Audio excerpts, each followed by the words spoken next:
What is the best dating advice you've ever received? Wow. I mean, other than use a condom. Keep it simple. I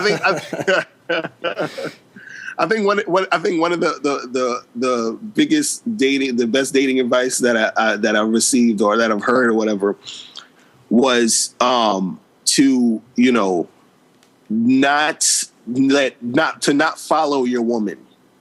And what that means is, and I know we're talking about feminism, and everybody's gonna get all upset about that sometimes, but what that means is, just in general, women, if you're a guy who feels that you need to follow your woman or you're taking the lead of your woman, first, women are, they don't really want to be in that position to lead you anyway, and it's not really attractive to them. And also you're setting yourself up to be disrespected because you're not looked at as a man in the eyes of a woman if you're following her. It's more so that, when you're out here in the game, you have to say, okay, what do I want as a man in my life? What type of woman do I want? And then you kind of get a woman who will basically be down with your program and what you're about, because that's the type of woman who's going to actually make you flourish, as a man. Like, let's say if you are trying to get into a long-term relationship, you don't want to be with a woman who doesn't respect you, who doesn't see you as, a leader, who doesn't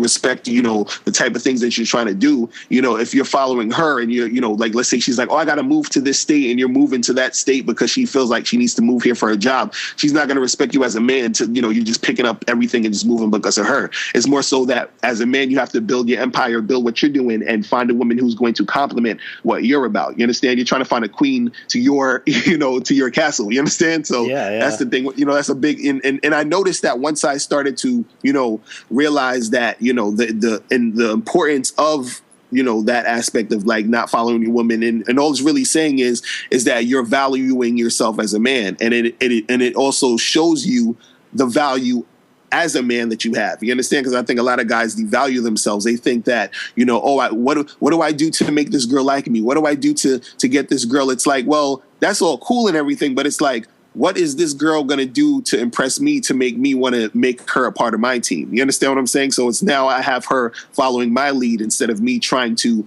follow her lead. And I think that goes, all across the board when we're talking about game, is that the guys who understand that aspect, are the most successful dudes who know that, you got to find a girl that's going to follow your program and not vice versa. Master the game by joining dating and life coach Mr. Locario live in New York City on Friday, May 15th at So Techie Spaces for his new seminar, Reclaim the Game. Mr. Locario has some exclusive new realistic approaches to the dating game that will help you be successful with women. Purchase your tickets at MrLocario.com. Space is extremely limited, so pick up your tickets today at MrLocario.com. That's MrLocario.com. MrLocario.com.